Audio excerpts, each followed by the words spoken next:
GV Prakash and Saindhavi விவாகரத்து வழக்கு பார்த்தீங்க அப்படின்னா இணையதள பக்கங்களில் அடிக்கடி ஒரு சர்ச்சையை கிளப்பிட்டு போயிட்டு இருக்கு. நம்ம ரீசெண்டாக கூட பார்த்தீங்க அப்படின்னா அவங்க விவாகரத்துக்காக கோர்ட்டுக்கு போகும்போது அங்கேருந்து அவங்க ரெண்டு பேரும் ஒரே காரில் போனாங்க, சேர்ந்துருவாங்களோ அப்படிங்கிற விஷயங்களும் நடந்துட்டு இருந்துச்சு. ஸோ இதில் இன்னொரு விஷயமும் என்ன அப்படின்னா, இவங்க ரெண்டு பேரும் டிவோர்ஸ் வாங்குறதுக்கான முக்கியமான காரணம் வந்து நடிகை திவ்ய பாரதி அப்படிங்கிறதும் சொல்கிறாங்க. ஸோ இந்த கட்டத்தில் திவ்ய பாரதி ஆல்ரெடி ஒரு இன்டர்வியூவில் வந்துட்டு ஜிவி பிரகாஷோட ஒரு இன்டர்வியூ கொடுக்கும்போது இதையும் ரொம்ப கிளாரிஃபை பண்ணாங்க. ஸோ இப்போ அவங்க திரும்பவும் ஒரு சர்ச்சையா ஒரு போஸ்ட்டை போட்டிருக்காங்க.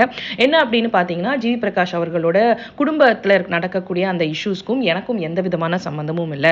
இதையும் தாண்டி ஒரு விஷயத்த சொல்லியிருக்காங்க. என்ன அப்படின்னா, நான் வந்து ஒரு டேட் பண்ணணும், காதலிக்கணும் அப்படின்னா ஒரு கல்யாணமானவரை காதலிக்க மாட்டேன், அதுவும் ஒரு நடிகரை நான் காதலிக்கவும் மாட்டேன், கல்யாணம் பண்ணிக்க மாட்டேன் அப்படிங்கிற மாதிரியான ஒரு போஸ்ட் அதில் வந்து அவங்களோட இணையதள பக்கங்களில் போட்டிருக்காங்க.